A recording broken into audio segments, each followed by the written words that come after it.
Hola, hola muchachos, ¿qué tal? ¿Cómo están? Espero que súper bien. Bienvenidos a la séptima clase de física para cuarto medio del programa EAR Chile. En esta ocasión vamos a hablar de mundo atómico. Bueno, nosotros hemos visto, o ustedes han visto, mejor dicho, en los cursos anteriores, ¿cierto? Lo que es el átomo. ¿Ya? Ustedes saben, ¿cierto?, que el átomo fue escrito primeramente por Demócrito, quien dijo que toda la materia, todas las sustancias en el planeta estarían formadas por partículas muy pequeñas que eran indivisibles. Y las llamó átomo. O sea, átomo significa sin división, ¿cierto? A sin y tomos división. Demócrito, recuérdenlo. Uno de los primeros modelos atómicos que trataba de explicar en forma más científica qué es un átomo, ¿ya?, fue Dalton.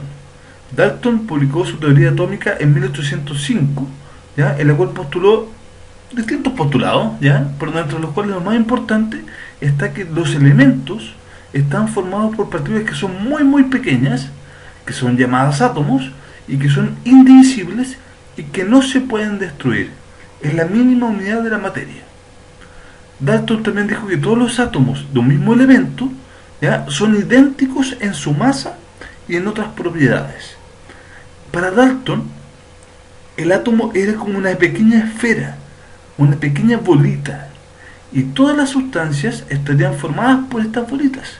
Pues existían distintos tipos de bolitas, distintos tipos de esferas, distintos tipos de átomos, ¿ya?, que componían las diferentes moléculas que existen en el mundo. Los átomos entonces de diferentes elementos químicos son diferentes. En particular, las masas son diferentes. Por lo tanto, habían átomos o esferas que eran pequeñas, átomos que eran más grandes y átomos muy grandes. ¿Sí? Habían distintos tipos de esferas, distintos tipos de átomos de distintos tamaños y masas. Los átomos son indestructibles y mantienen su identidad en los cambios químicos. Es decir, cuando ocurren cambios químicos, los átomos se mantienen sus características y sus propiedades. Eso es lo que planteaba Dalton. Otro personaje importante fue Goldstein. Este personaje en 1886 descubrió lo que se conoce como protón. Utilizó el tubo de rayos catódicos perforado y observó otro tipo de rayos que procedían del ánodo. ¿Ya? Este atravesaba las perforaciones del cátodo iluminando la zona posterior de este. Era un experimento especial en el cual tenía un ánodo y un cátodo que es lo vamos a ver acá sale, es como un tubo en el cual tenía una red eléctrica pequeña, muy básica, en el cual hacía circular una cierta descarga eléctrica, ¿sí? Pero en eso ocurría un flujo de energía que se veía como una luz, ¿ya?, y ocurría desde el ánodo hacia el cátodo, desde un extremo de este tubo hacia el otro extremo, ¿ya? Por ahora entendámoslo así. El protón es una partícula subatómica con una carga eléctrica que es elementalmente positiva y una masa que es 1836 veces superior, ¿cierto?, a la del electrón. ¿Ya? El protón, partícula positiva subatómica que ustedes ya han visto, ¿cierto?, en la parte de química, sufre desviaciones por campos electromagnéticos. Es decir, se atrae a un polo positivo o a un polo negativo de un campo magnético. En 1897, ¿ya?, se descubrió esta partícula, el electrón, ¿ya?, y el personaje que se le atribuye el descubrimiento del electrón fue Thomson, ¿sí? Thomson demostró que esta partícula subatómica, el electrón, era aproximadamente 1000 veces más ligera que el hidrógeno, que el átomo de hidrógeno, ¿ya? Sus experimentos con rayos catódicos, al igual que Goldstein, ¿cierto?, le condujeron al descubrimiento de los electrones y de las partículas subatómicas, ¿ya?, y de otras partículas subatómicas. El electrón entonces fue descubierto por Thomson. Recuerden eso, que es sumamente importante. El experimento consta de lo que les comentaba, es decir, hay un extremo que se le llama cátodo y otro extremo que se le llama ánodo, y se hace pasar una cierta energía en el cual se produce una descarga eléctrica que va, en el caso, ¿cierto?, del descubrimiento del protón, del ánodo al cátodo, y en el caso del descubrimiento del electrón va del cátodo al ánodo. Ese experimento se le llama rayos catódicos. Thomson cambió drásticamente en general la visión que se tenía del átomo, ¿ya? El descubrimiento del electrón ya hizo cambios rotundos en todo esto. Thomson propuso que el átomo estaba formado por un conjunto de electrones que estaban metidos, incrustados en una masa esférica, ¿ya? Que era de densidad uniforme y de carga positiva. O sea, era una gran esfera positiva con electrones incrustados en la superficie. ¿Ya? De tal manera que el conjunto total, ¿cierto? De esto era neutro y era estable. Ese gallo ahí bien feito, ¿cierto? Thomson. Al modelo de Thomson se le llamó también modelo del budín de pasas, porque este modelo, una esfera grande con electrones pegados en la superficie, ¿cierto? Se considera como muy similar a lo que es un budín de pasas. ¿Ya? El experimento Rutherford, otro personaje sumamente importante, ejecutó una serie de experimentos con radioactividad, específicamente con partículas alfa. La experiencia más importante consistió en bombardear una finísima lámina, ¿ya? De oro con estas partículas. Esa lámina que está acá, que es de oro, se bombardeó con partículas alfa, que son partículas radioactivas de un átomo de uranio, por ejemplo, que tenía decaimiento, ¿cierto?, de partículas radioactivas, como ustedes han visto en química, ¿ya? Y esas partículas llegaron hasta la lámina de oro. Unas partículas alfa son grandes, tendían a chocar con la lámina de oro. Sin embargo, él vio que al poner una lámina por detrás, una pantalla de otro metal, ¿ya?, un detector de partículas, él veía que algunas de estas partículas alfas sí atravesaban y chocaban acá al fondo. De hecho, él vio que estas partículas alfa no seguían derecho, sino que algunas se desviaban y chocaban por acá, por acá, por allá, por acá, se iban hacia arriba, hacia otros lados. Y algunas incluso rebotaban. ¿Sí? Entonces, a Rutherford le extrañó esto, por decirlo así. Si los átomos fueran, como decía Thomson, una esfera grande, no dejarían casi ningún espacio entre medio. Pero Rutherford, al ver esto, que atravesaban las partículas alfa y cambiaban de direcciones, él dijo, lo más probable es que estas partículas alfa puedan pasar por un espacio vacío entre medio de los átomos. Y él planteó, con este experimento, ¿ya?, el experimento de la lámina de oro, él planteó que los átomos quizás estaban formados por un núcleo positivo y había espacio vacío entre el núcleo y los electrones que decía Thomson. No que los electrones estaban pegados al núcleo o a esta esfera positiva, sino que era un núcleo pequeño, muy pequeño, ¿cierto?, que estaba alejado de espacio vacío con respecto a donde se encontraban los electrones. Por lo tanto, Rutherford plantea que un átomo está formado por un núcleo y por una electrósfera, electrones alrededor. Las partículas alfa, ustedes ya saben, ¿cierto?, son núcleos de helio que están formados por 2 protones y 2 neutrones, siendo su carga positiva. ¿Ah? Ustedes eso ya lo saben por química. El experimento Rutherford en general, ¿cierto?, como lo mencionamos, fue súper sorprendente, ya que permitió esta desviación de partículas, ¿cierto?, y permitió concluir que no era espacio sólido completamente la lámina de oro, sino que pese a que fuera algo sólido, rígido, ¿cierto?, como lo es el oro o como lo es un sólido, había espacio vacío entre ellos. Y como ustedes ven acá, se observa mejor, ¿cierto?, hay rebotes, pasan derecho, pasan y se desvían, ¿cierto?, y son percibibles en distintas posiciones de esta lámina sensorial, ¿cierto? Por lo tanto, el átomo o los átomos que formaban la lámina de oro tenían mucho espacio vacío entre medio. Algunas partículas alfa chocaban con los núcleos y se rebotaban, otras partículas alfa chocaban también con una orilla de los núcleos quizás y se desviaban, o con electrones y se desviaban, y otros pasaban simplemente por el espacio vacío y llegaban hasta el fondo, la mayoría. ¿Sí? El modelo de Rutherford en general propuso que el átomo consistía en un pequeño y denso núcleo, ¿cierto?, de partículas cargadas positivamente que se encontraban en el centro y estaban rodeadas por un remolino de electrones o una electrósfera. El átomo es neutro porque el número de electrones es igual al de protones. Todo eso fue planteado por Rutherford. ¿Qué limitaciones tenía el modelo de Rutherford? ¿Por qué se cuestionó tanto este modelo? Uno, porque si los electrones estuvieran separados del núcleo, se planteaba que cómo era posible esto, cómo cargas positivas se iban a mantener separadas de las cargas negativas que estaban girando alrededor.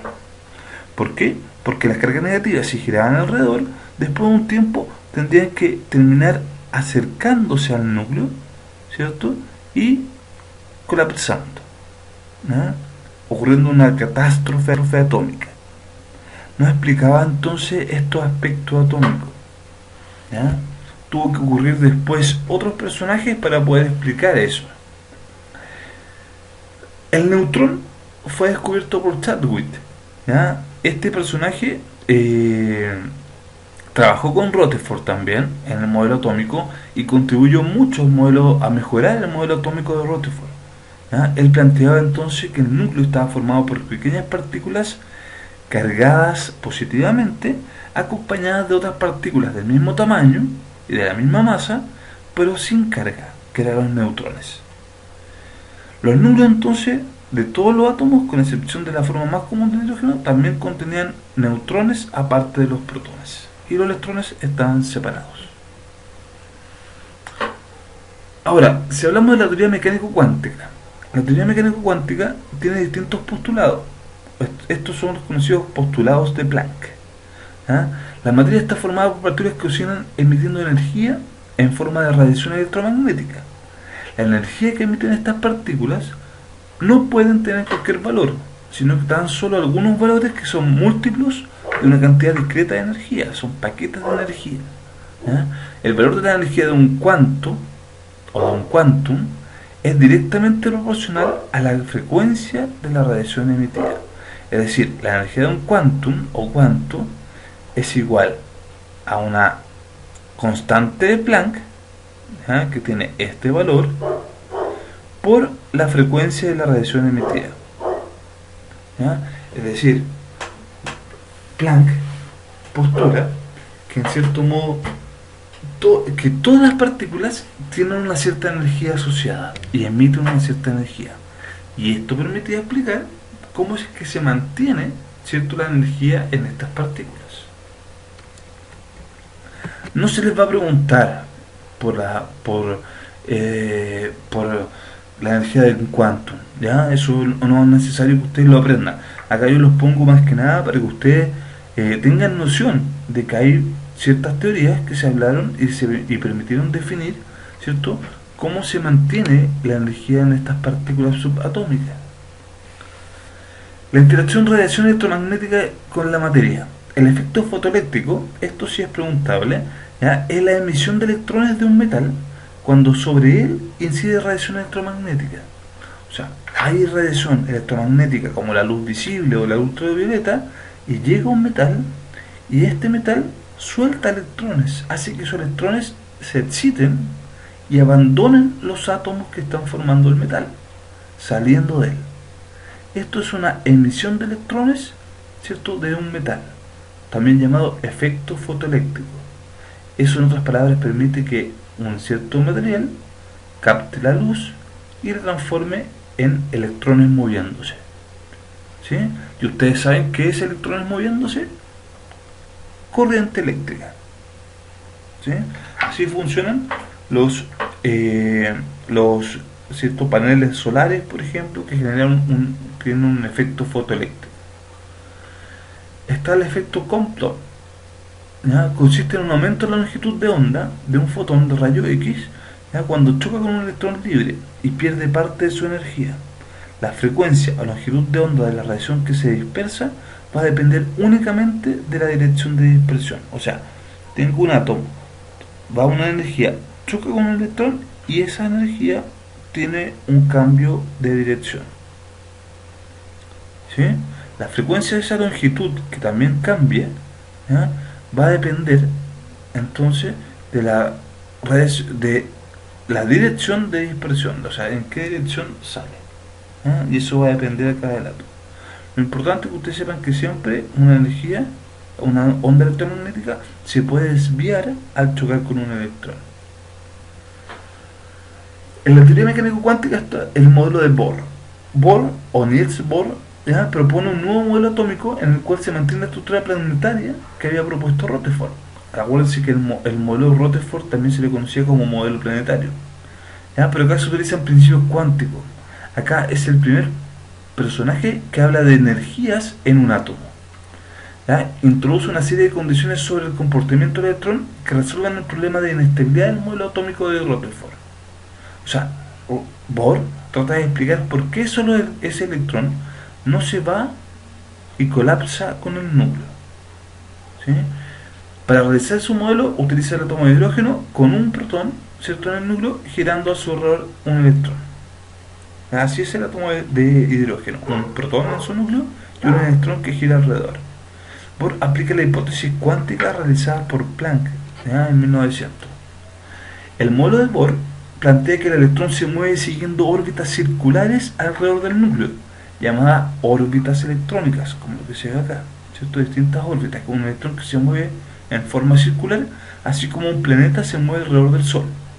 Cada una de estas corresponde a un nivel de energía que está permitido, o bien a un estado estacionario, es decir, energía que el electrón tiene dentro de un átomo y está cuantizada y bien definida. O sea, está el nivel 1 de energía, el nivel 2 de energía, el nivel 3 de energía y así. Hay distintos niveles de energía, ¿cierto?, en los cuales se está moviendo un electrón. El átomo tiene 7 órbitas. Hoy en día se plantea que se pueden hacer átomos artificiales con más órbitas. Mientras más cercano esté el electrón del núcleo, menor cantidad de energía necesita para permanecer en esa órbita. Por lo tanto, entre más cerca esté un electrón del núcleo, más estable está el átomo, ¿sí?, menos reactivo es. Modelo de Bohr. Nuevamente, dice, los niveles de energía que están permitidos al electrón son aquellos en los que su momento angular es un múltiplo entero de 2. Bueno, esta fórmula también lo pongo, más que nada para que ustedes sepan que hay maneras de calcular, ¿cierto?, la energía que está permitida dentro de un átomo, ¿ya?, que pueden tener los electrones en cada orbital. Pero tampoco es importante que ustedes aprendan esta fórmula y sepan calcularla. Pero sí entiendan que en un átomo existen niveles de energía, ¿cierto?, que están definidos algebraicamente, matemáticamente, ¿cierto?, y que permiten o que permitirían, ¿cierto?, mantener el átomo. Espectros atómicos. ¿Qué es esto? Mientras el electrón permanece en una de estas órbitas permitidas, ¿cierto?, no va a emitir energía.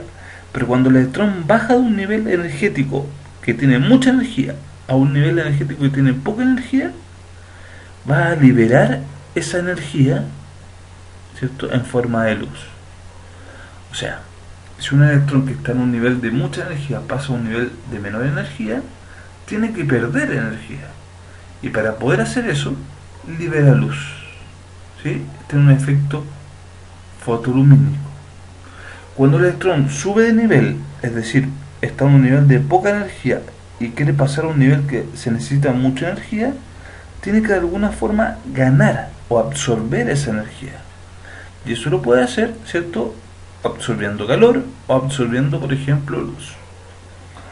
¿Ya? Entonces, cuando un electrón cambia de estado, se tiene dos posibilidades: absorbe o desprende energía.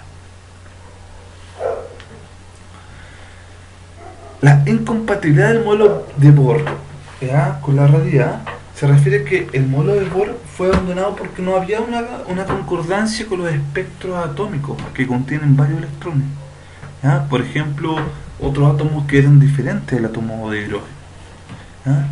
O sea, no había una buena correlación, ¿ya?, con los otros átomos. El modelo de Bohr era incapaz de explicar cómo los átomos podían formar moléculas. La teoría actual sobre la estructura electrónica proviene de la mecánica ondulatoria, la mecánica cuántica, ¿ya? Y esto tiene sus bases primero que todo, el principio de incertidumbre de Heisenberg y la naturaleza ondulatoria del electrón de Broglie. ¿Ya? Está lo que es la incerteza clásica. ¿Ya? Ninguna medición que tiene precisión absoluta, pues siempre habrá una incertidumbre que está asociada con ello. ¿Ya? La incertidumbre surge por diversos motivos. Entre los más importantes, además de los errores humanos para medir esto, está la exactitud, que es limitada de todo instrumento de medición y la incapacidad para interpretar una menor medida, ¿cierto?, que la mínima proporcionada por ese instrumento. Por ejemplo, yo no puedo medir algo más chico que 1 milímetro porque con este instrumento, porque no tengo la forma de poder hacerlo. Necesito un instrumento que me permitiera medir una cantidad más pequeña. Y eso no implica que no exista o que no puedan haber diferencias, ¿cierto? Pueden haber átomos más grandes o más chicos. Yo no lo puedo medir con una regla. Tengo problemas, ¿cierto?, de acuerdo a mi instrumentalización. Está el concepto de dualidad onda-partícula. ¿Ya? Broglie sugirió que toda materia que tenía propiedades ondulatorias, puesto que todas las partículas, electrones, protones, átomos, balas, ser humano, perro, lo que sea, tienen asociada una longitud de onda que se va a relacionar con la cantidad de movimiento de acuerdo a su expresión. ¿Ya? Este es el concepto de dualidad de onda-partícula, una forma de expresar el movimiento, la ondulación que posee un cuerpo. ¿Ya? Los electrones poseen una naturaleza dual, es una onda y a la vez es una partícula. O sea, los electrones, según el modelo mecánico cuántico, el modelo más actual, el que viene después de Bohr, ¿cierto?, el actual modelo, plantea que los electrones son como una onda electromagnética encapsulada, como si fuera una partícula. O sea, se comportan como una onda, pero también se comportan como una partícula. Así serían los electrones. Y eso permitiría explicar el movimiento tan azaroso de un electrón, o lo que se conoce también como, lo que decía acá, ¿cierto?, el principio de incertidumbre de Heisenberg. Este principio, ¿ya?, plantea que el electrón, gracias a que tiene una naturaleza ondulatoria, ¿cierto?, y particulada, según Broglie, ¿ya?, este electrón o esos electrones es muy difícil saber dónde se encontrará en determinado momento, ya que el electrón se va a estar moviendo alrededor del núcleo en un momento acá, otro momento por acá, aquí, allá, acá, por allá. No sigue una órbita, sino que tiene un movimiento azaroso, al azar. ¿Sí? Puede estar en cualquier posición cerca del núcleo, generalmente describiendo una figura geométrica como circular, ¿cierto?, o más alargada. Pero esas características, el no saber dónde yo puedo encontrar el electrón, es lo que se conoce como principio de incertidumbre. Pregunta que ya sabemos la respuesta. Dice: el experimento Rutherford, que consistió en enviar partículas alfa contra una delgada lámina de oro, permitió establecer la existencia de un núcleo atómico. ¿Sí? Rutherford, descubridor de un núcleo atómico. Componentes. El núcleo es una masa muy compacta formada por protones y neutrones, ¿cierto? Así es el núcleo. Los neutrones no tienen carga eléctrica y son casi el mismo tamaño que los protones. Los neutrones ayudan a reducir la repulsión eléctrica que existe entre los protones cargados positivamente. Pensemos que los protones son cargas positivas. Tengo puras cargas positivas juntas. Por lo tanto, para estas cargas positivas se repelen. Los neutrones ayudan a evitar esa repulsión, a estabilizar el núcleo atómico. Sin embargo, si yo logro romper esa estabilidad tan grande, esto libera mucha energía. Es una fisión, como ustedes han visto, ¿sí? Y eso libera mucha energía, ¿ya? No tanto como una fusión, pero sí libera harta energía. Una bomba atómica, separar eso, ¿ya? La masa de un neutrón es 1,674, no es eso, por 10 elevado a menos 27 kilogramos, o bien un UMA, ¿sí? UMA es la unidad de masa atómica, recuerden, que se ha utilizado anteriormente en los cursos de segundo medio, me parece.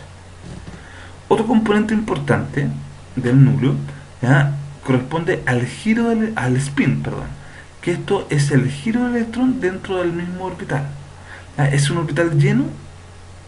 En un orbital lleno, cuando existen dos electrones, tienen cada uno un spin contrario. O sea, cada electrón es una partícula, como sale acá, que está girando en un sentido o en otro. O sea, pueden girar de acuerdo a las manecillas del reloj, o pueden girar, ¿cierto?, en contra de las manecillas del reloj. Si se designa con más un medio el spin, cuando el electrón gira con sentido contrario a la manecilla del reloj. y menos un medio cuando el electrón gira en ese mismo sentido de la manecilla del reloj. ¿Ya? Eso evita que haya una mayor repulsión entre los electrones. Los fermiones tienen un spin semientero como los quarks y los leptones. Los basones poseen spin enteros como los fotones. O sea, tenemos distintas subpartículas que son más pequeñas y que tienen capacidades, ¿cierto?, de giro similares al electrón y que se encuentran también en un átomo y que generalmente no son descritas. Lo que nos interesa a nosotros es saber esto, repasar esto, que ustedes lo deben saber, ¿cierto?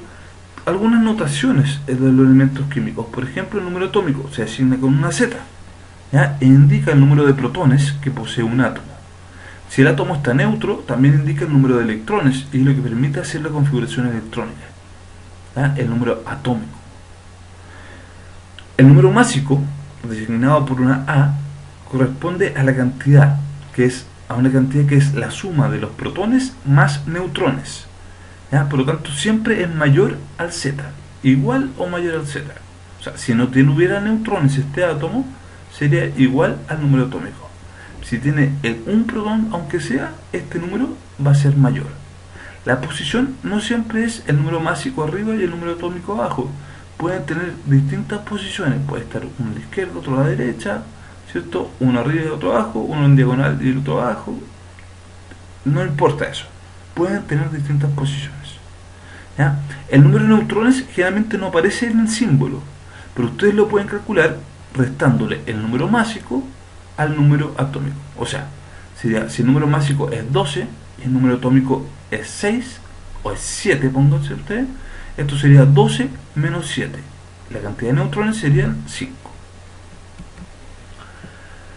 Los tipos de átomos tenemos isóbaros, que son aquellos que presentan igual número másico y distinto número atómico, como por ejemplo estos de acá, que es el argón y el calcio, tienen distinto número atómico, o sea, cantidad de protones es diferente, por eso son distintos elementos. Si tuvieran el mismo número de protones, serían el mismo elemento. Pero tienen el mismo número másico, ¿sí? 40 y 40, aunque tienen diferente número atómico, ¿sí? Los isóbaros. Los isótonos son átomos que presentan distintos números másicos y tienen distinto número atómico también. Pero lo que es igual es el número de neutrones. Si se fijan, número atómico diferente, número másico diferente. Pero si yo calculo la cantidad de neutrones, serían 23 menos 11, 12 neutrones. 24 menos 12, 12 neutrones. Son igual la cantidad de neutrones. Y por último están los isótopos. Estos son átomos que presentan distinto número másico, pero igual número atómico, ¿ya? Se establece en átomos de un mismo elemento. O sea, son el mismo elemento, pero tienen diferente, ¿cierto?, número másico, pero el número atómico es el mismo. Por eso es el mismo elemento. Ejemplos con los átomos de hidrógeno. Todos tienen un protón, número atómico 1. Acá, en este caso, hay un protón solamente. Acá hay un protón y un neutrón. Acá hay un protón y dos neutrones, ¿sí? Todo esto son isótopos. ¿Por qué? Porque es el mismo elemento, hidrógeno, que está dado por el protón que tiene. Solo que en algunos casos no hay neutrón. Acá sí hay neutrón y acá hay dos neutrones. O sea, el número másico acá es 1 por un protón. El número másico acá es 2, un protón y un neutrón. El número másico acá es 3, un protón y dos neutrones. A este se le llama hidrógeno común o protio, protón también. A este se llama deuterio y a este se llama tritio, ¿sí? Porque tiene 3. Como resumen, entonces, algunos isótopos que son muy comunes en la naturaleza, tenemos el carbono, que sirve para datar los espécimes por carbono 14, ¿cierto? Ustedes ya saben que son espécimenes orgánicos que ya no están vivos. El nitrógeno, que también sirve para la investigación médica, la agricultura, por ejemplo, la resonancia magnética nuclear, se ocupa nitrógeno. El oxígeno, también ocupa isótopos de oxígeno, cuando, debido a que esto es un isótopo muy estable y ocurre naturalmente, ¿cierto?, en el medio ambiente, se forma naturalmente. Sirve para ver la cantidad de oxígeno que hay en el aire. El cloro permite la datación geológica entre los 60.000 y 1.000.000 de años atrás. El uranio está relacionado con la fisión nuclear, con la separación de núcleos, ¿cierto? Y el azufre permite tener noción del pH y de la fugacidad de oxígeno, ¿cierto? Cuando se forman minerales. Bueno, muchachos, eso es todo por ahora. Espero que les haya gustado. Nos vemos. Cuídense. Estén bien. Chao. Hagan las tareas. Adiós.